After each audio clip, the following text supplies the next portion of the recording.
Hi Central Valley, I'm Lauren Wallace, and I'm not only the host of On the Trail VR 360, but I'm also a meteorologist. And the weather is actually one of the most important things to consider when you are planning on going out on the trail. You should always check yourcentralvalley.com to get the weather forecast before you go hiking.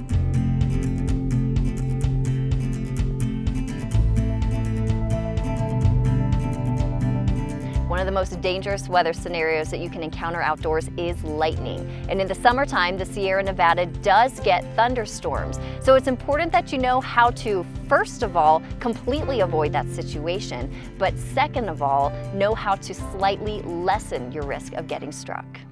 The most important thing to remember is that nowhere outdoors is safe from lightning. Lightning can actually strike 10 to 12 miles from a thunderstorm, so the rule of thumb to follow is that if you are close enough to hear thunder, then you are close enough to get struck by lightning.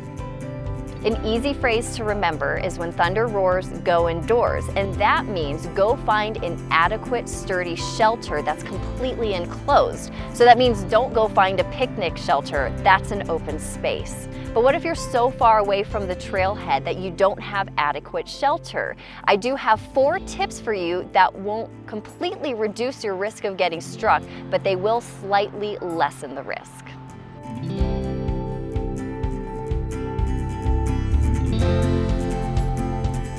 The first tip is know that the thunderstorms in the Sierra tend to develop in the afternoon hours. So that means you should plan your hikes in the morning for days that thunderstorms are expected. If you do notice that clouds are starting to build and get darker, that's your cue to immediately turn around and head back to the trailhead so you can get closer to an adequate shelter quickly.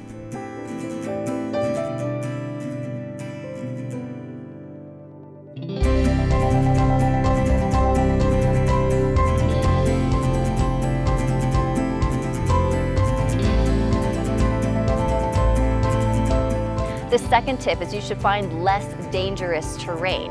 Lightning tends to strike the highest point, so if you are on a peak or a ridge, you need to immediately move to lower ground as soon as you hear thunder.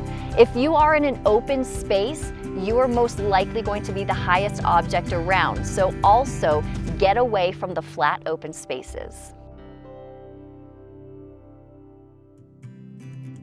Number 3, there are places that you should avoid. Don't seek shelter under the tallest or most isolated tree. If you are in a forest, choose the trees that are much shorter. A cave entrance or an overhanging rock may seem like a good idea for shelter, but lightning can actually strike the rock, travel through you as it goes down to the ground. You should also avoid water, along with metal conductors like ladders and railings.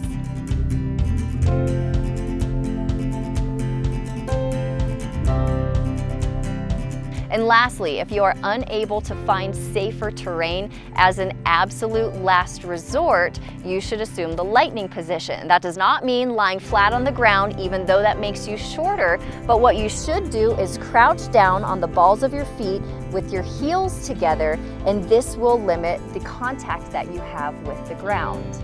And if you're in a group, everyone should spread out far away from each other. I really want to emphasize that this is really a last resort, and you should actually do everything in your power to prevent even being caught in this situation.